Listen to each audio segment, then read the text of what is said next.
Après mon accident, une infirmière m'a tenu la main, car personne d'autre n'est venu. 3 semaines à l'hôpital, 0 visite. Quand je suis rentré à la maison, maman a dit, « Tu aurais dû nous appeler. » J'ai simplement répondu que je l'avais fait. 14 fois. Elle est restée silencieuse. Je m'appelle Alex, j'ai 29 ans, et je veux vous raconter les 3 semaines qui ont changé tout ce que je pensais savoir sur ma famille. Et honnêtement, sur moi-même aussi. Car, jusqu'à il y a quelques mois, je continuais à trouver des excuses pour des gens qui ne traverseraient pas la rue pour moi, et encore moins la ville pour me rendre visite à l'hôpital. Mais je m'emballe. Laissez-moi revenir en arrière. J'ai grandi dans une ville de taille moyenne en Ohio, le genre d'endroit où tout le monde connaît tout le monde, et où les amis de votre mère vous rapporteront si elle vous voit acheter la mauvaise marque de céréales. Je suis l'enfant du milieu d'une fratrie de 3. Ma sœur aînée, Jolene, a 32 ans, et mon jeune frère, Shepard, en a 25. Et si vous pensez déjà que le syndrome de l'enfant du milieu va jouer un rôle dans cette histoire, félicitations, vous remportez le prix le moins surprenant du monde. En grandissant, notre famille semblait bien de l'extérieur. Papa travaillait dans les assurances, maman était réceptionniste dans un cabinet dentaire, et nous avions une de ces maisons avec une véranda qui faisait l'admiration des gens qui passaient en voiture. Mais à l'intérieur de cette maison, il y avait ce tableau de score invisible dont je n'ai jamais vraiment compris les règles.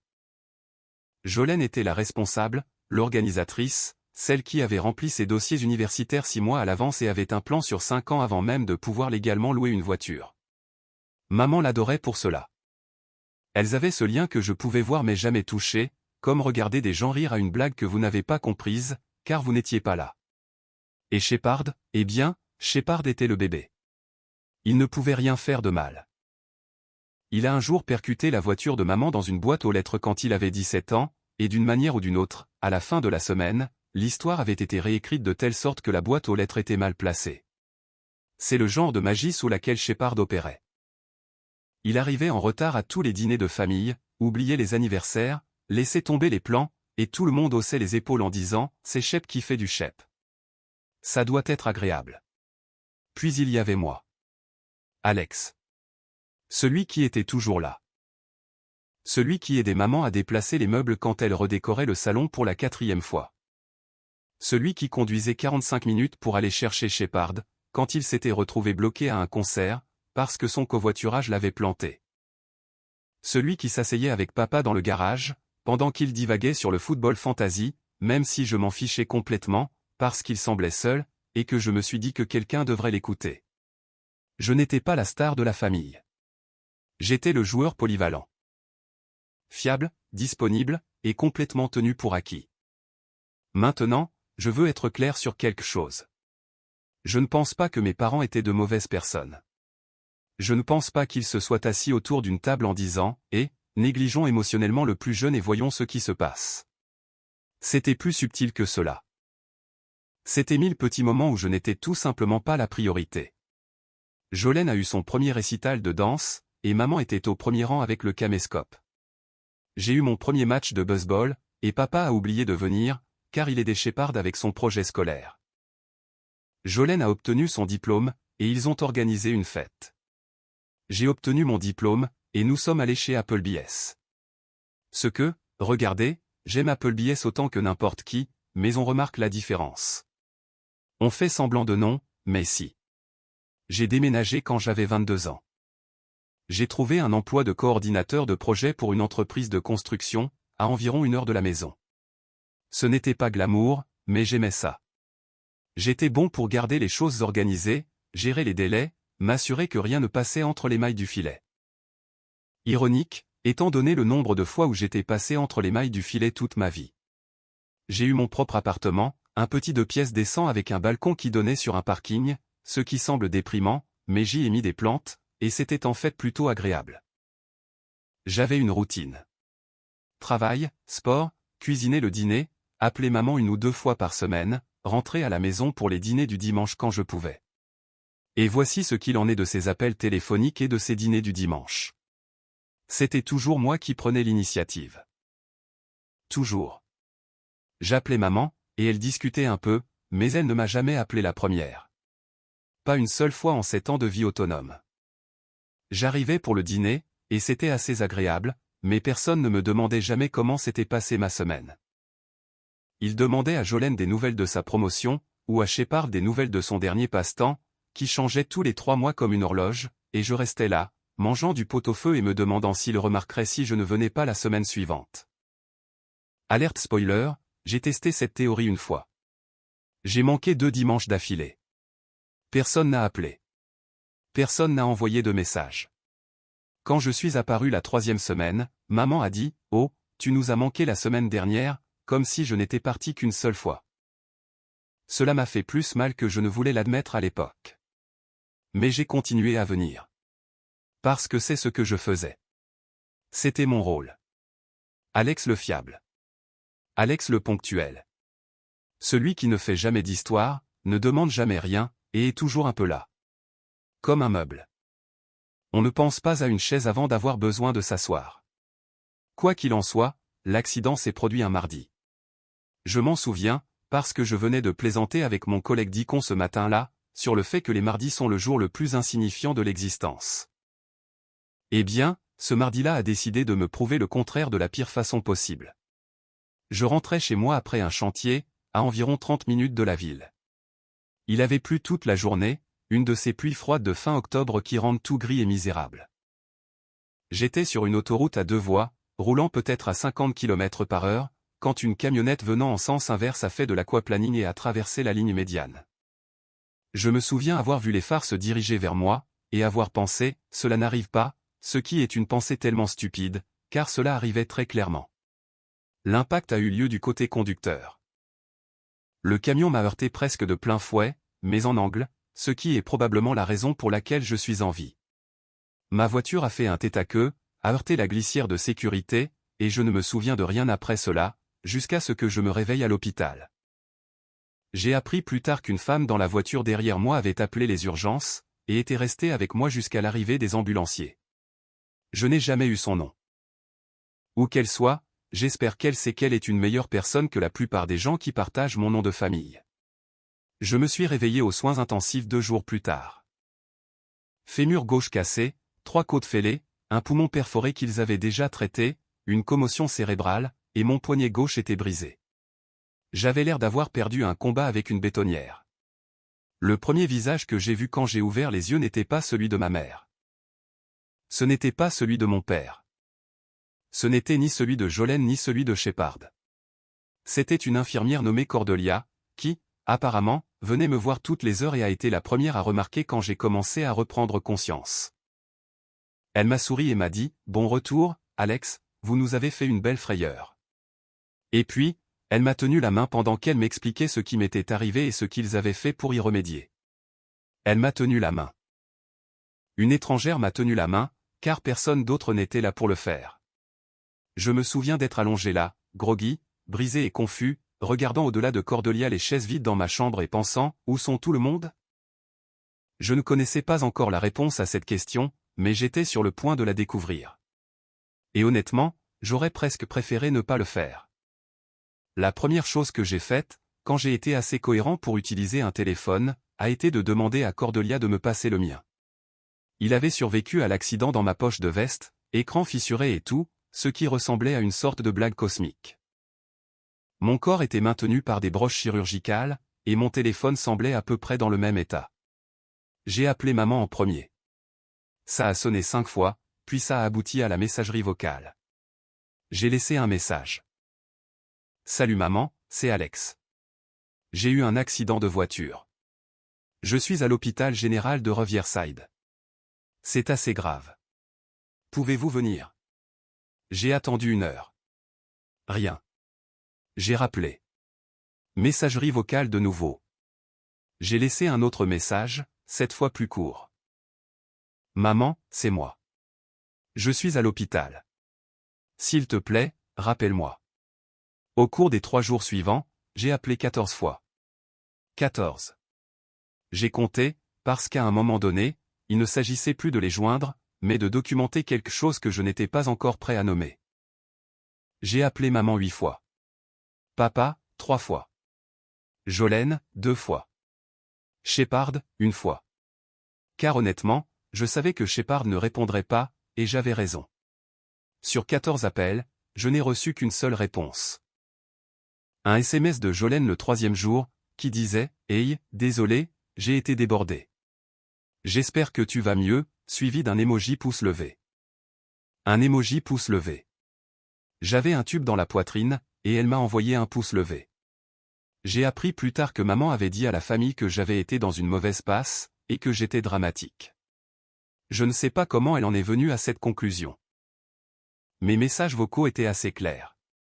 Mais quelque part entre entendre « Alex est à l'hôpital » et comprendre ce que cela signifiait, ma mère a décidé que cela ne pouvait pas être si grave, parce que si c'était si grave, eh bien, elle devrait réellement faire quelque chose. Et faire quelque chose nécessiterait de perturber sa routine, et Dieu nous garde que quelque chose perturbe la routine. Pendant ce temps, j'étais à l'hôpital, apprenant à respirer sans avoir l'impression que quelqu'un me poignardait avec un tisonnier brûlant chaque fois que mes poumons se dilataient. Mon fémur avait été réparé chirurgicalement avec une tige et des vis, et les médecins m'ont dit que j'aurais besoin de mois de physiothérapie. Mon poignet était dans un plâtre, et il n'était pas encore sûr si j'aurais besoin d'une deuxième opération. Je ne pouvais pas marcher. Je ne pouvais pas me nourrir correctement, car ma main dominante était celle dans le plâtre. J'étais dépendant des infirmières pour tout, et je veux dire tout. Et si vous n'avez jamais eu à demander à un étranger de vous aider à faire les choses de base que vous faites vous-même depuis l'âge de 5 ans, estimez-vous heureux. Cordelia est devenue ma bouée de sauvetage. Elle travaillait en journée 4 jours par semaine, et ces jours-là, elle venait me voir plus qu'elle n'en avait besoin. Elle m'apportait des tasses de pudding supplémentaires de la cafétéria, et s'asseyait avec moi pendant sa pause parfois. Un après-midi, elle m'a demandé si je voulais qu'elle appelle quelqu'un pour moi, et j'ai dit, j'ai appelé. Ils savent. Elle a eu cette expression sur le visage, le genre où quelqu'un est en colère en votre nom, mais essaie de ne pas le montrer. Et elle m'a juste serré l'épaule et a dit, eh bien, tu m'as. Je ne vais nulle part. Il y avait aussi un physiothérapeute nommé Arlan qui a commencé à travailler avec moi environ une semaine après mon arrivée. Un grand gaillard, ancien linebacker universitaire, avec les mains les plus douces que vous ayez jamais vues et une voix comme celle d'un ours patient. Il m'aidait lors de mes premières tentatives pour m'asseoir, puis me tenir debout, puis faire un pas avec le déambulateur. Chaque petite étape, il la célébrait comme si je venais de gagner le Super Bowl. Allez Alex, encore un pas, tu es incroyable. Et je transpirais, tremblais et voulais pleurer. Et cet homme que je connaissais à peine m'encourageait plus fort que ma famille ne l'avait jamais fait. Le 10e jour, j'ai appelé maman une dernière fois. Elle a effectivement décroché. Et la conversation s'est déroulée ainsi, Alex, salut chérie, qu'est-ce qui se passe? Maman, je suis à l'hôpital depuis 10 jours. Je t'ai appelé 14 fois. 14 fois? Je ne pense pas que ce soit juste, chérie. J'ai eu un message de toi disant que tu avais eu un petit accident. J'ai pensé que tu allais bien. Tu vas toujours bien. Maman, je me suis cassé la jambe. J'ai fait les 3 côtes. Mon poumon s'est affaissé. J'ai été opéré. Je ne vais pas bien. Il y a eu une pause. Puis elle a dit, eh bien, pourquoi n'as-tu pas demandé à l'hôpital de nous appeler? Je suis resté assis, le téléphone contre l'oreille, et j'ai senti quelque chose bouger en moi. Pas se briser. Bouger. Comme un os qui avait été déplacé toute ma vie, qui se mettait enfin en place. Et ça faisait mal, mais ça semblait aussi juste. Parce qu'à ce moment-là, j'ai réalisé qu'elle ne viendrait pas. Même maintenant, entendant exactement à quel point c'était grave, son instinct n'était pas « Oh mon Dieu, j'arrive ». C'était plutôt « Eh bien, pourquoi n'as-tu pas essayé plus fort de nous joindre ?» La charge était toujours sur moi. Même allongé sur le dos dans un lit d'hôpital, c'était toujours mon travail de leur faciliter la tâche. J'ai dit, je t'ai appelé 14 fois, maman. C'est tout ce que j'ai pour toi. Et j'ai raccroché. Elle n'a pas rappelé. Le 14e jour, 2 semaines après, et je n'avais eu exactement 0 visite de ma famille. Dicon du travail est venu 2 fois. Ma voisine, Madame Calloway, une femme de 70 ans pour qui je portais parfois les courses, a pris un taxi pour l'hôpital avec une boîte de biscuits, et s'est assise avec moi pendant 2 heures, me racontant des histoires sur son défunt mari. Mon ami Rigain, avec qui je joue au poker une fois par mois, a conduit 1h30 pour m'apporter une pile de romans de poche et une carte qui disait « Tu es trop têtu pour mourir, et je respecte ça ». Ces gens sont venus. Ces gens ont répondu présent.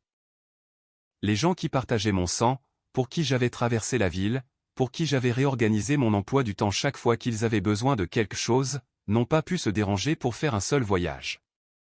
Le 16e jour, j'ai reçu un SMS de Shepard. Il disait « Yo, j'ai entendu dire que tu avais été amoché. C'est nul, frérot, tu veux que je t'envoie des mèmes. » J'ai regardé ce texte pendant 5 bonnes minutes.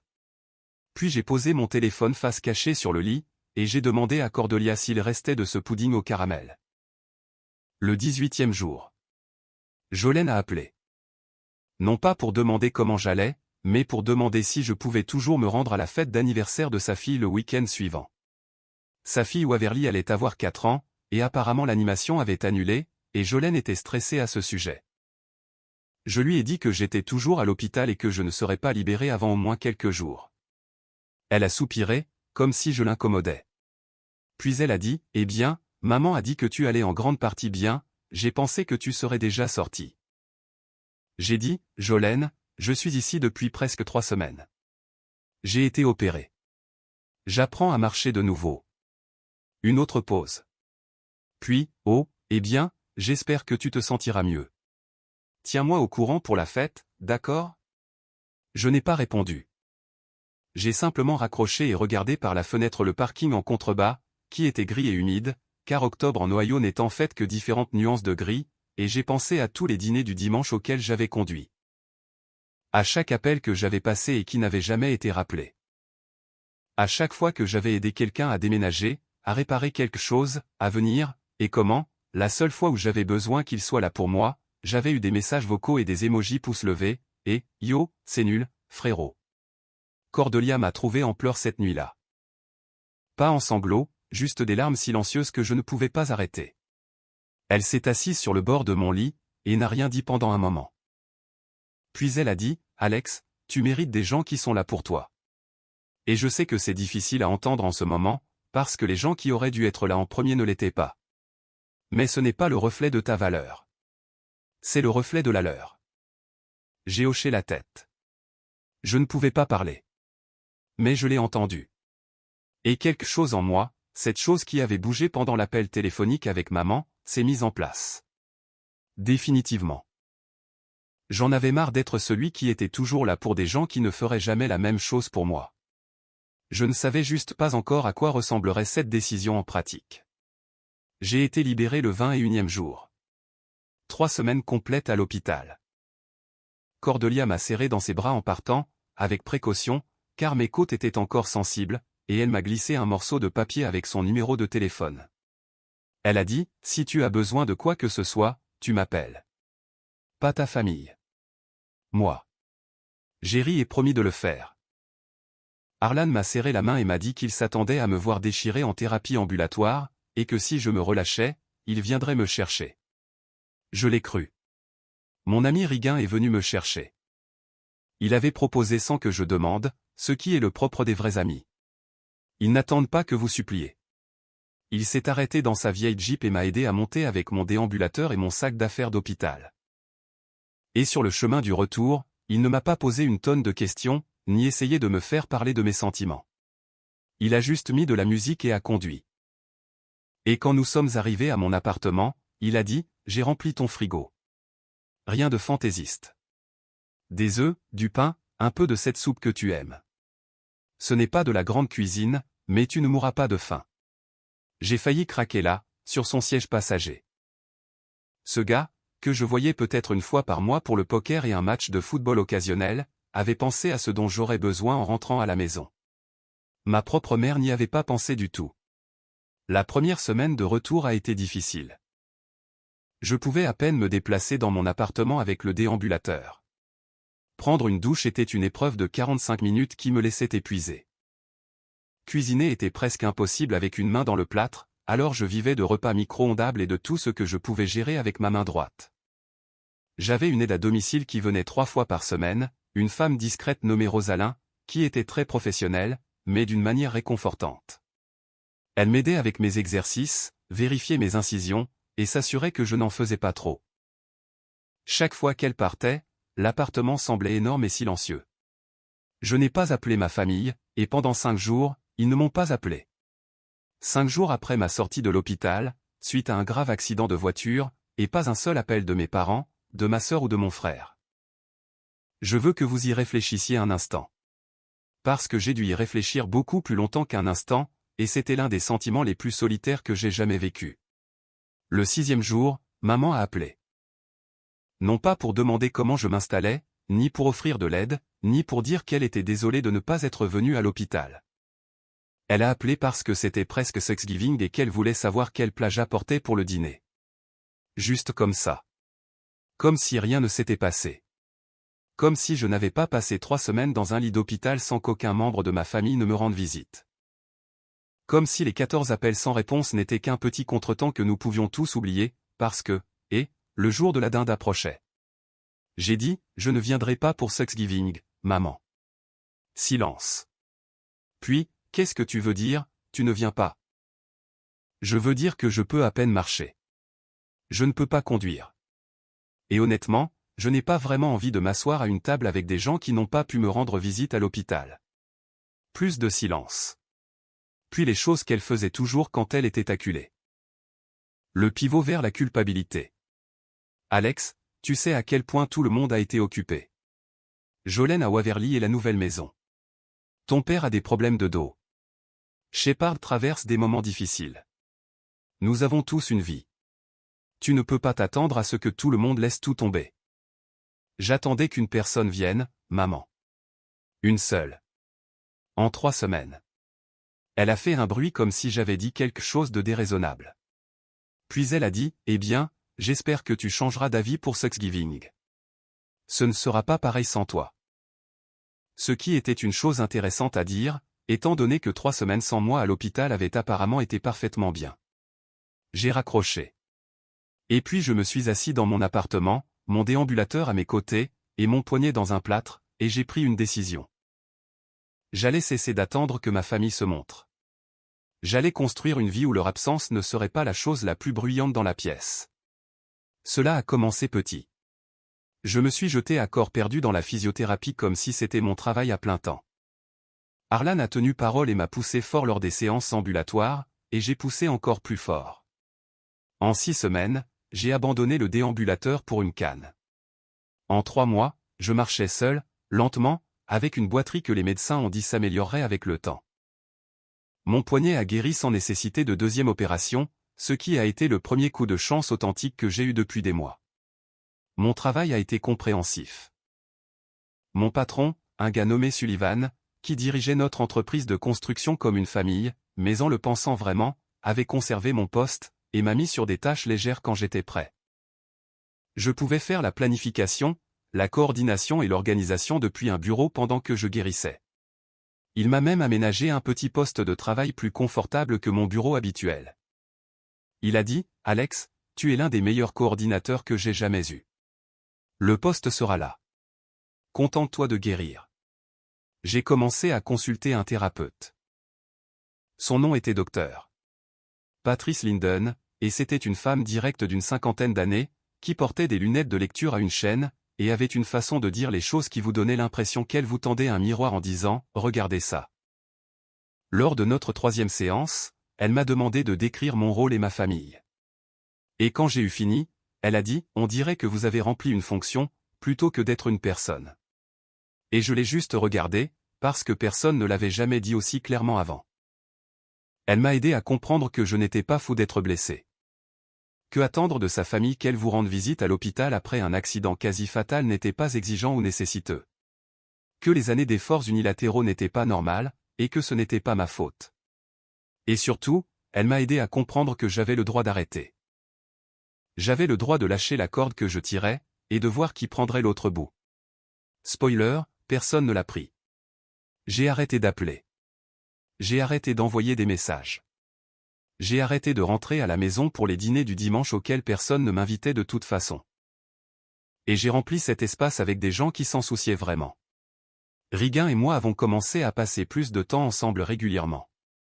Deacon et sa femme Sloan m'ont invité à dîner une fois par semaine.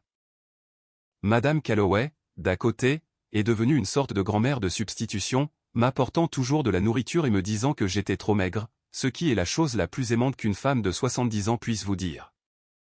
Et puis il y a eu Cordelia.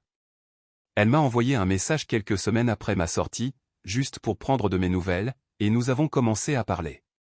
Romantiquement, au début. Juste deux personnes qui avaient partagé une expérience intense, et qui avaient découvert qu'elles s'aimaient bien en dehors de ça. Elle était drôle et vive, et avait cette façon de me recadrer quand j'étais trop dur avec moi-même. Elle disait, « Alex, tu n'es pas un fardeau, tu es une personne qui avait besoin d'aide, il y a une différence, arrête de confondre les deux. » Après environ 2 mois, nous avons eu notre premier vrai rendez-vous.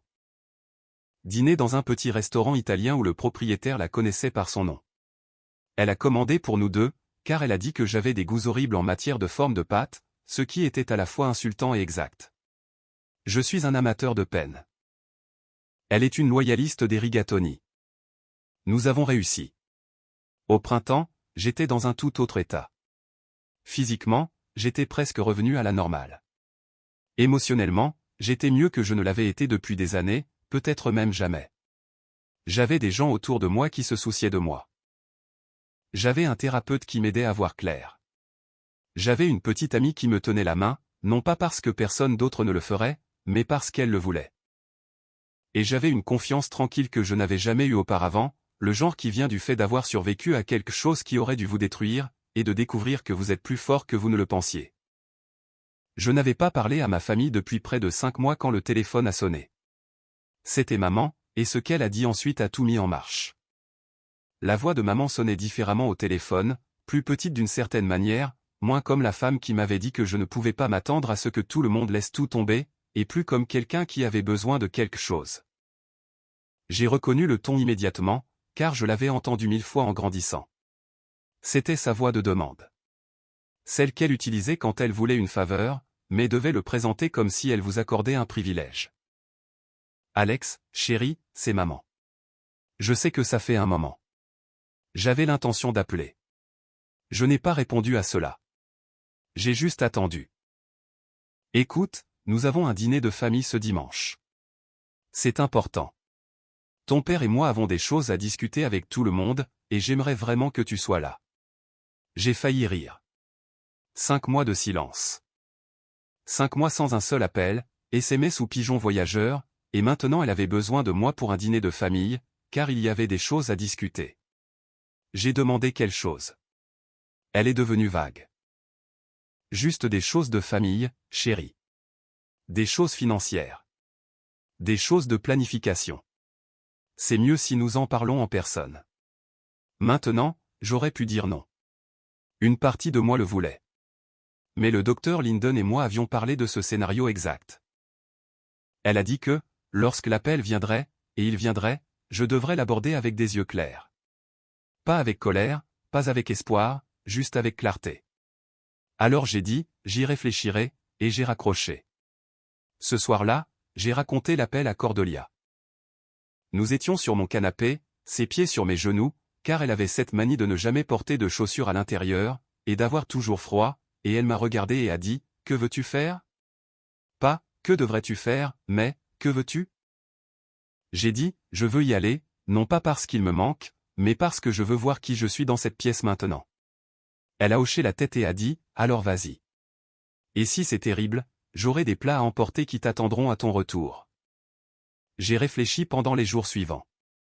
Et j'ai aussi fait quelque chose que j'aurais probablement dû faire il y a longtemps. J'ai commencé à examiner mes relevés téléphoniques. Pas de manière obsessionnelle, juste factuellement. Je voulais connaître les chiffres réels. Combien d'appels j'avais passés, par rapport à ceux que j'avais reçus.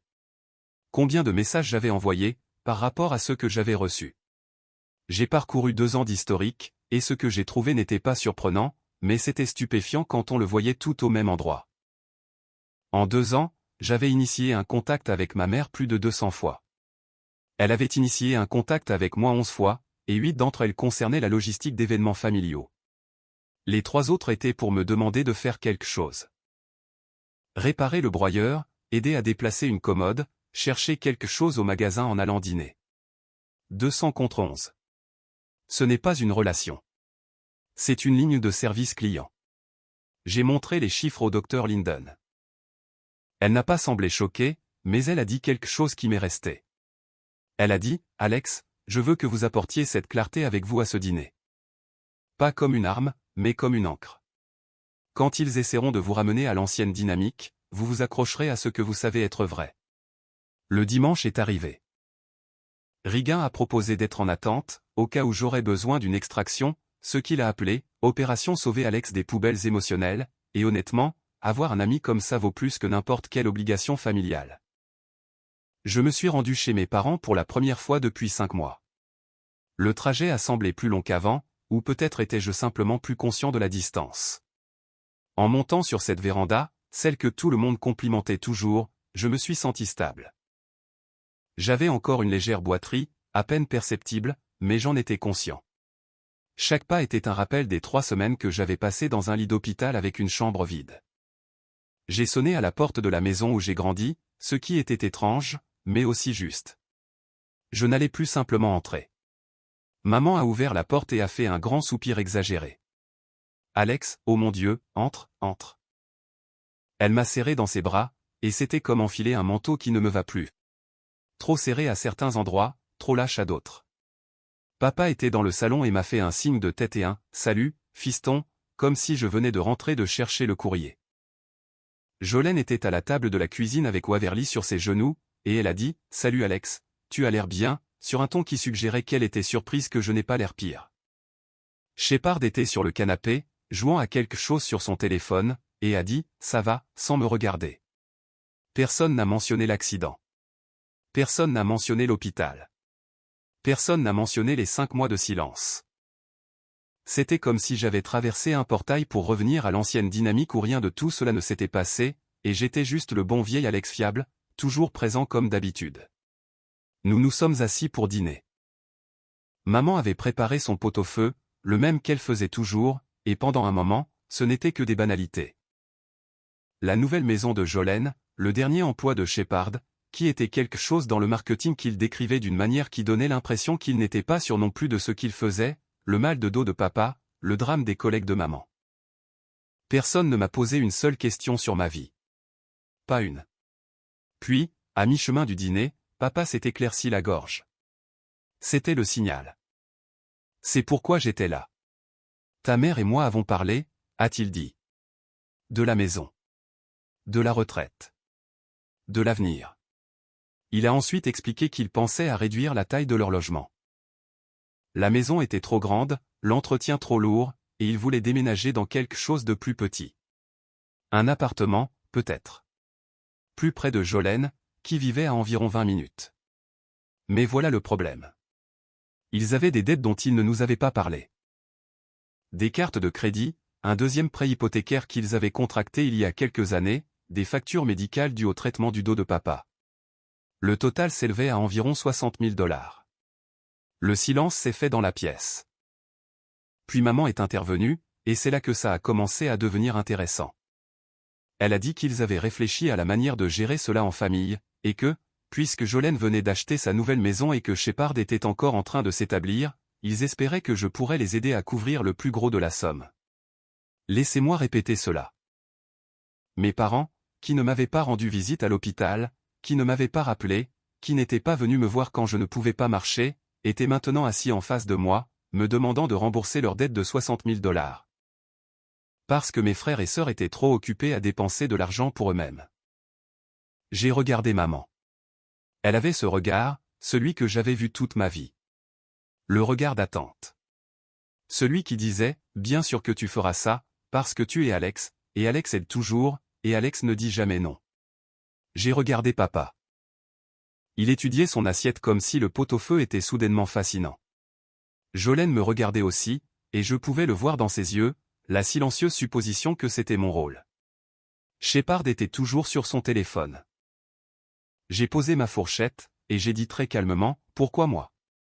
Maman a cligné des yeux. « Qu'est-ce que tu veux dire ?» Je veux dire, pourquoi moi ? Pourquoi est-ce à moi qu'on demande de prendre en charge le plus gros de cette somme ? Eh bien, tu n'as pas d'hypothèque, tu n'as pas d'enfant, tu es le plus stable financièrement des 3 en ce moment. Donc, parce que j'ai été responsable avec mon argent, je devrais payer votre dette? Ce n'est pas comme ça, Alex. C'est la famille. Nous nous entraidons. J'ai laissé cette phrase suspendue dans l'air un instant. La laisser flotter là où tout le monde pouvait la voir. Puis j'ai dit, vraiment? Parce que j'ai passé 3 semaines à l'hôpital, maman.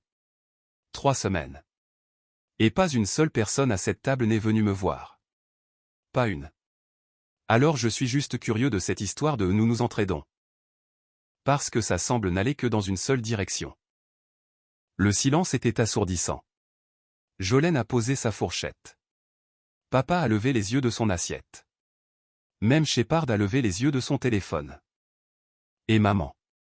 Elle a fait ce qu'elle fait toujours lorsqu'elle est confrontée à quelque chose qu'elle ne peut pas manipuler. Elle est restée silencieuse. Je n'ai pas crié. Je ne suis pas parti en claquant la porte. Je suis resté assis, stable, et j'ai attendu. Parce que je savais ce qui allait venir ensuite, et je voulais qu'ils s'entendent le dire. Et ils n'ont pas déçu. Maman a craqué la première. Elle le faisait toujours. Elle a dit, Alex, ce n'est pas juste. Je te l'ai dit, tout le monde était occupé. Tu ne peux pas nous le reprocher éternellement. Je ne reproche rien à personne. Je déclare un fait. J'ai appelé 14 fois. Vous n'êtes pas venu. Et maintenant, vous me demandez de faire un chèque. Papa a essayé ensuite. Mon fils, nous ne te demandons pas de tout couvrir. Juste d'aider là où tu peux. C'est ce que fait la famille. Je l'ai regardé et j'ai dit, Papa, je t'aime. Mais où était la famille quand j'apprenais à marcher de nouveau? Où était la famille quand une infirmière a dû me tenir la main? Parce qu'aucun de vous n'était là? Où était la famille quand je mangeais le dîner de Thanksgiving seul dans mon appartement, parce que je ne pouvais pas conduire, et que personne n'a proposé de venir me chercher? Il n'a pas eu de réponse à cela. Il s'est juste frotté le front, et a regardé maman comme si elle était censée arranger les choses. Puis Jolene, qui avait été silencieuse tout ce temps, s'est penchée en avant et a dit quelque chose qui m'a presque fait rire. Elle a dit, Alex, je pense que tu es un peu dramatique. Tu étais à l'hôpital, tu n'étais pas en train de mourir. Les gens ont des accidents de voiture tout le temps. Je me suis tourné vers elle et j'ai dit, Jolene, mon poumon s'est affaissé. J'ai eu une tige métallique insérée dans ma jambe.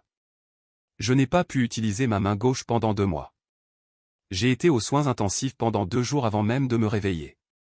Mais tu as raison. Je ne mourrai pas. J'étais juste allongé dans un lit d'hôpital pendant 3 semaines, me demandant pourquoi ma famille ne se souciait pas assez de moi pour se montrer. Idiot que je suis d'avoir pensé que ça comptait. Elle s'est assise sur sa chaise. Waverly, béatement inconsciente, jouait avec un morceau de pain. Et puis Shepard, de toutes les personnes, a décidé de contribuer. Il a posé son téléphone et a dit, mec, je t'ai envoyé un message. Tu m'as envoyé, yo, j'ai entendu dire que tu avais été amoché. C'est nul, frérot. Tu veux que je t'envoie des mèmes? Il a haussé les épaules. Je veux dire, qu'est-ce que j'étais censé dire? Tu étais censé venir, Shepard. Tu étais censé prendre ta voiture et rouler jusqu'à l'hôpital, et t'asseoir sur la chaise à côté de mon lit. C'est ce que tu étais censé faire. Il a semblé sincèrement confus par ce concept. Comme si je venais d'expliquer une équation mathématique dans une langue qu'il ne parlait pas. Maman a essayé une dernière fois. Elle a sorti la grosse artillerie, la voix de culpabilité, celle qui avait marché sur moi pendant 29 ans. Alex, s'il te plaît. Nous avons besoin de ton aide. C'est grave. Si nous ne pouvons pas nous sortir de cette dette, nous pourrions perdre la maison. Et c'est là que tous ces mois de thérapie, toutes ces conversations avec le docteur Linden, tout ce travail que j'avais fait sur moi-même ont porté leurs fruits. Parce que l'ancien Alex aurait cédé. L'ancien Alex aurait dit, bien sûr, maman, laisse-moi voir ce que je peux faire. L'ancien Alex aurait vidé ses économies pour régler leurs problèmes, puis serait rentré chez lui, se serait senti vide et utilisé, et l'aurait refait la prochaine fois qu'il le demanderait. Mais l'ancien Alex était parti. Il avait été laissé derrière dans une chambre d'hôpital avec 14 appels manqués et une chaise de visiteur vide. J'ai dit, maman, j'espère que vous trouverez une solution. Je l'espère vraiment, mais ce n'est pas moi qui vais arranger ça pour vous. Elle m'a fixé. Puis elle a dit la chose qui a scellé le tout. Elle a dit, tu aurais dû nous appeler quand l'accident est arrivé. Si tu avais vraiment eu besoin de nous, tu te serais assuré que nous le sachions. Je suis resté là un instant, laissant ces mots s'installer. Puis j'ai dit, je vous ai appelé. 14 fois. Vous n'avez juste pas répondu. Elle est restée silencieuse. Complètement, totalement silencieuse. Et pour la première fois de ma vie, j'ai vu quelque chose dans ses yeux que je n'avais jamais vu auparavant. Ce n'était pas de la culpabilité, exactement. C'était plus proche de la reconnaissance. Comme si elle voyait la situation dans son ensemble pour la première fois, et réalisait qu'elle ne pouvait pas réarranger les pièces pour se faire paraître meilleure. Je me suis levé de table. Je n'ai pas claqué ma chaise. Je n'ai pas élevé la voix. J'ai dit, je vous aime. Mais j'en ai marre d'être la personne qui donne tout et ne reçoit rien en retour. Si vous voulez une relation avec moi, il faut que ce soit différent. Il faut que vous soyez réellement présent. Pas seulement quand vous avez besoin de quelque chose. Tout le temps. Et tant que cela ne changera pas, j'ai besoin d'espace. Je suis sorti de cette maison avec ma légère boiterie et mon cœur stable, et je suis rentré chez moi. Cordelia m'attendait avec un plat thaïlandais et une bouteille de vin, et une expression sur son visage qui disait « Raconte-moi tout ». Alors, je l'ai fait. Et quand j'ai eu fini, elle a dit « Je suis fière de toi ». Et puis elle a dit « Tu sais ce que tu viens de faire, n'est-ce pas ? Tu as mis la chaise de l'autre côté de la table, et tu leur as dit de venir s'y asseoir. Qu'ils le fassent ou non, c'est à eux de décider. C'était il y a 3 mois. Voici ce qui s'est passé depuis. Maman m'a appelé environ une semaine après le dîner. Non pas pour s'excuser, mais pour me dire que ce que j'avais dit était blessant, et qu'elle n'appréciait pas d'être faite passer pour une mauvaise mère. J'ai dit que je n'essayais pas de la faire se sentir comme quoi que ce soit. Je lui disais ce qui s'était passé. Elle a dit qu'elle avait besoin de temps pour digérer, et j'ai dit, prends tout le temps dont tu as besoin. Elle a rappelé un mois après cela. Cette fois, c'était différent. Elle pleurait, ce que je n'avais presque jamais entendu de ma mère. Elle a dit qu'elle avait parlé à une de ses amies, une femme nommée Gemma, qui avait apparemment vécu quelque chose de similaire avec ses propres enfants, et que Gemma lui avait dit des vérités difficiles sur la façon dont elle m'avait traité. Elle a dit qu'elle était désolée, pas le genre de désolé qui vient avec un mais attaché. Juste, je suis désolé, Alex. J'aurais dû être là. Je n'ai pas de bonne raison pour laquelle je ne l'étais pas. Je n'y ai juste pas pensé, et c'est pire que n'importe quelle excuse que je pourrais te donner. Je lui ai dit que j'appréciais cela, et que je l'aimais, et que cela prendrait du temps. Elle a dit qu'elle comprenait. Papa m'a appelé séparément, ce qu'il n'avait jamais fait de sa vie. Il a dit, mon fils, je ne suis pas bon pour ces choses, mais ta mère et moi avons parlé, et je te dois des excuses. Il n'a pas dit grand-chose de plus, mais venant d'un homme qui communique principalement par des grognements et des commentaires de football, cela signifiait quelque chose. Jolene m'a envoyé un long message. Je lui donnerai le crédit, c'était réfléchi. Elle a dit qu'elle avait réfléchi à ce que j'avais dit, et qu'elle avait honte d'elle-même. Qu'elle s'était dit que j'allais bien parce que c'était plus facile que de gérer le fait qu'elle n'avait pas été là. Elle a dit qu'elle voulait être meilleure, et a demandé si nous pouvions déjeuner ensemble. Nous l'avons fait. C'était gênant au début, mais à la fin nous rions de quelque chose de stupide de notre enfance, et c'était comme une fissure dans le mur. Shepard.